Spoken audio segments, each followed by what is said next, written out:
Welcome to this module. In this module, we will further look into the footprint metrics, and here we will focus on carbon footprint and water footprint. So, let us look at the carbon footprint. Carbon footprint is kind of a metric that is mostly related to the impact of human activities on the climate change. So, we are looking at mostly the emissions that are included in Kyoto Protocol that have contribution to the climate change or the global warming potential. So, some of the GHGs in Kyoto Protocol are carbon dioxide, methane, N2O and hydrofluorocarbons, and all results are represented in terms of CO2 equivalents. So, you will notice that this is not really a resource in terms of the such as land that we saw in last module, but this is more of CO2 cycle or the carbon cycle and how we are affecting the carbon cycle and the circulation of different emissions that have the global warming impact that is included in the calculation of carbon footprint. So, in terms of carbon footprint, this is what there has been this is what is included in calculation scope 1, scope 2 and scope 3. So, lot of businesses will talk about controlling or reduction of their scope 1 and scope 2 or also scope 3. And there is of course a lot more control on how they can reduce the scope 1 emissions, but scope 2 and scope 3 are sometimes beyond that controls that they can reduce emissions from. So, what is a scope 1? Scope 1 is anything that is the direct emissions from the activity, sector or product being considered.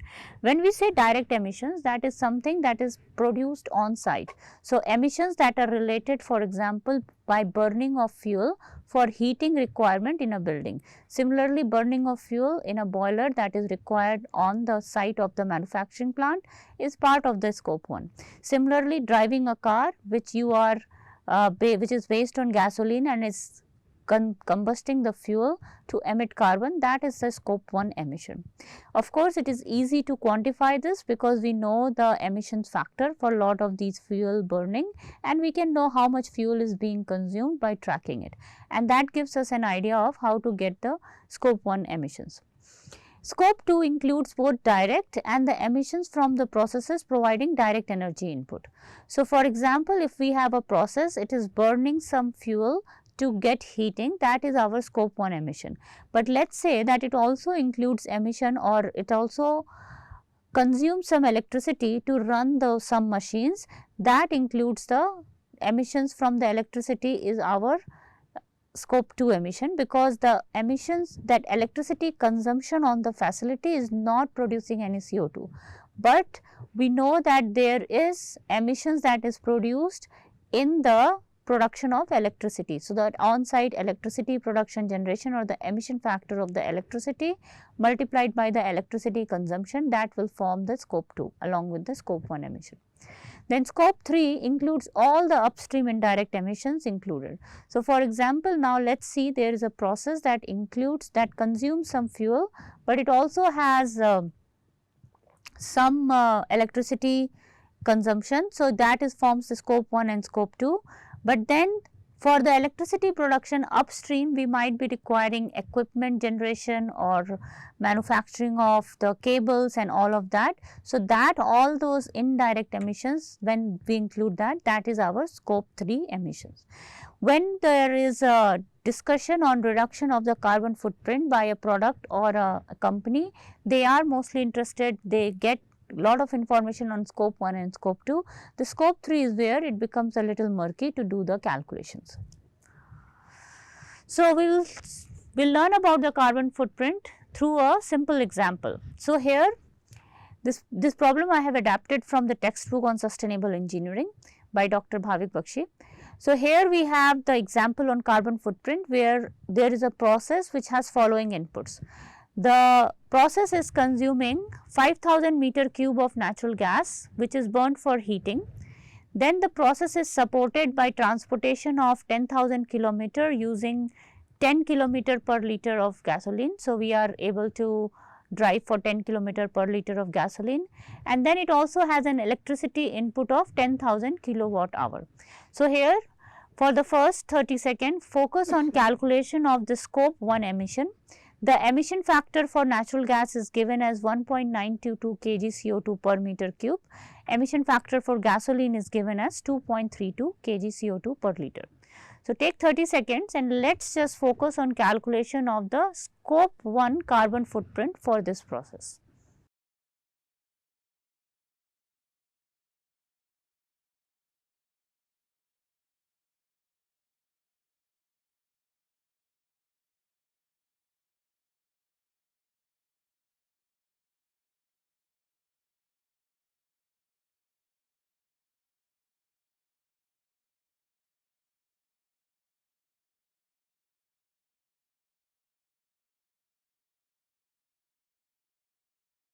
Okay, so let us look at the scope 1 carbon footprint.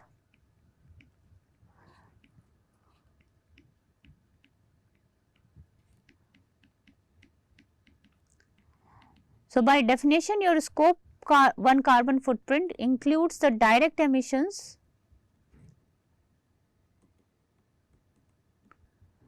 from combustion of fuels, okay, on site or for the support.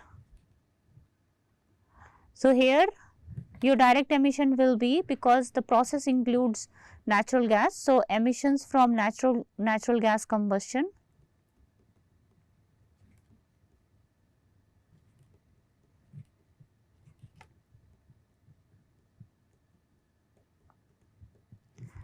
plus emissions from transportation.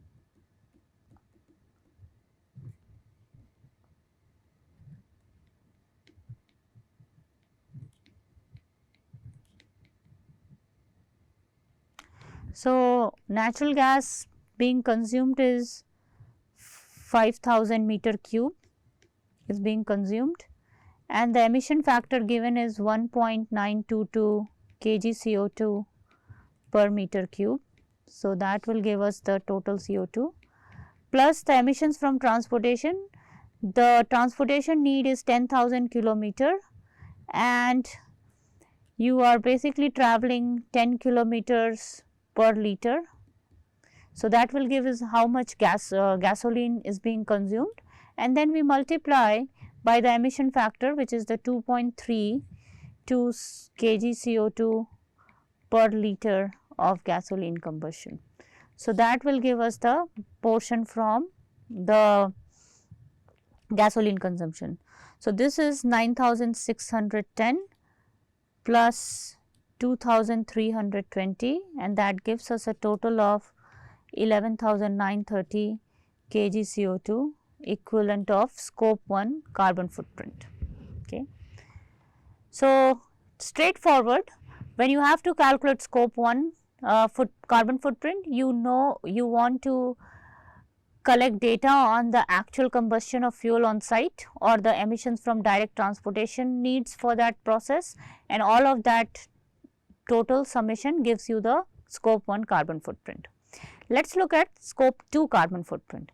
If you recall, the scope 2 carbon footprint is the total, that is the direct emissions plus the emissions that is produced for support of any other energy input.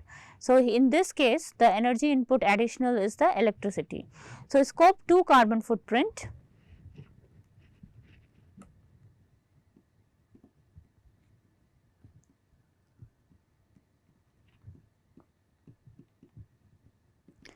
will include the scope 1 carbon footprint. So, I will write short for CF for carbon footprint plus the emissions from direct energy input.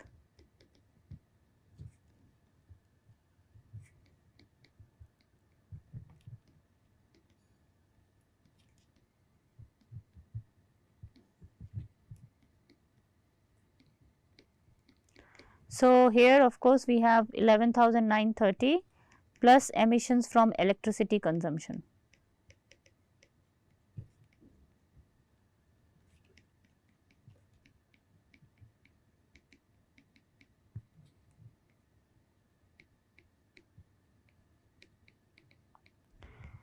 So, your electricity consumption here is given as 10,000 kilowatt hour. So, we have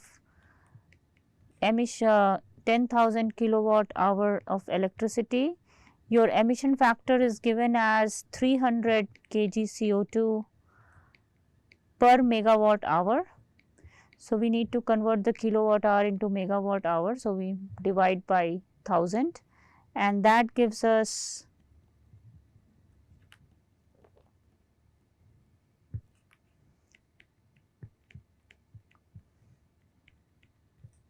that is equal to 14,930 kg CO2 equivalent of scope 2 carbon footprint.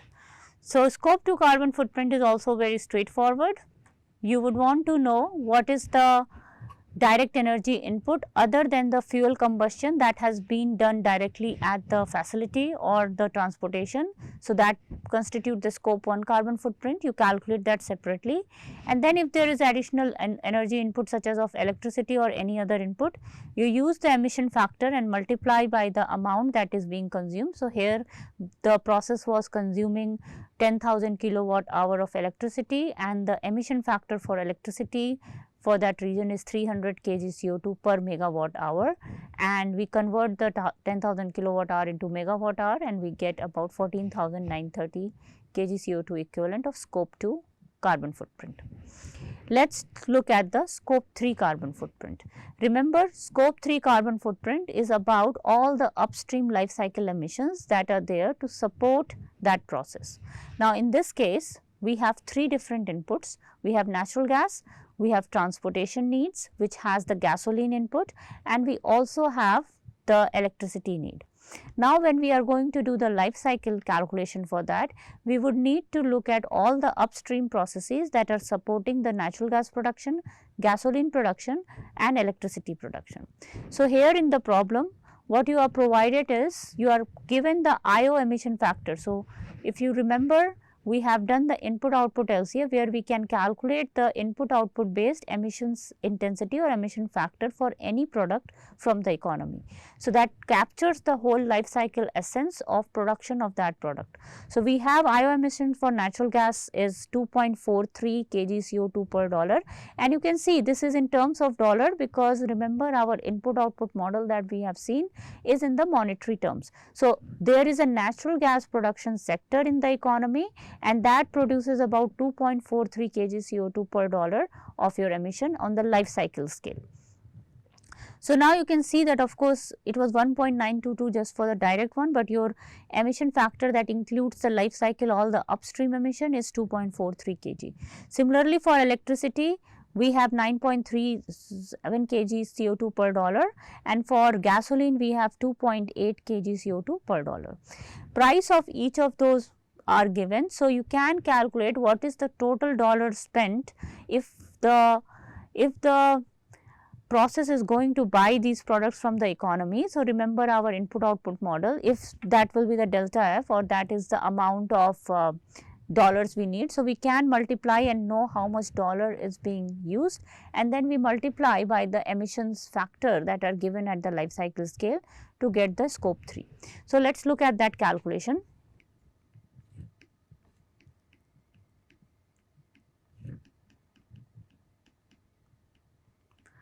So, here we will add the scope 2 and then add all the upstream life cycle emissions.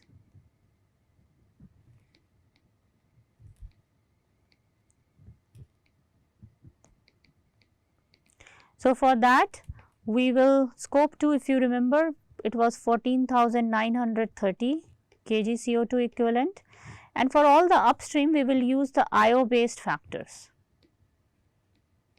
So, let us look at each of the calculation for natural gas and so for natural gas, if you remember, if you have noted down, I would recommend that you have noted down from the previous slide that we have about 10 cents is the cost of the electricity of the natural gas. We are using 5,000 meter cube, and then that will give us the total amount of dollars spent on natural gas. So, this factor is giving us the dollars, 2.43 is the kg CO2 per dollar, and these two will give us the total dollars spent.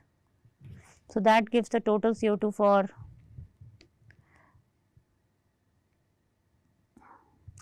This is for the natural gas input. Then let us look at the electricity. So, we have 4 cents spent on the electricity, and we have 10,000 kilowatt hour of electricity, and the factor is 9.37 kg CO2 per dollar.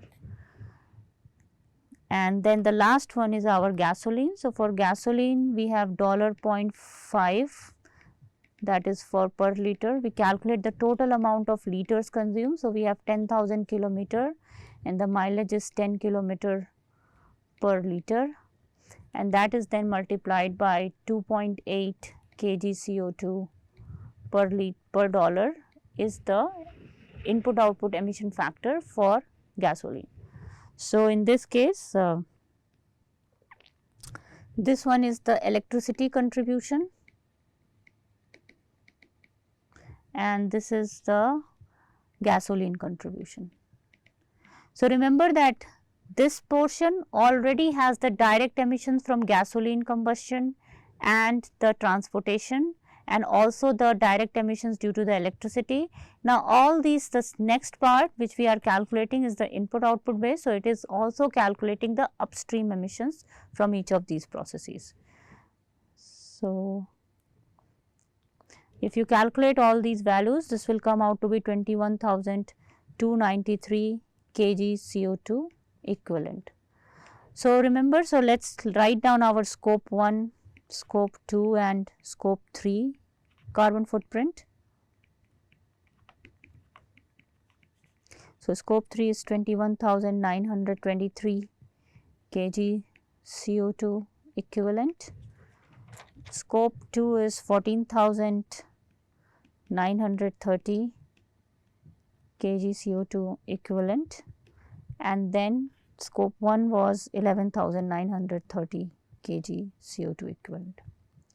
So, you can see that whenever we are calculating carbon footprint, when we start doing the scope 3 calculation, the carbon footprint significantly increases. So, if you are focusing on improving the carbon footprint of your product and process, you definitely need to also account for the scope 3.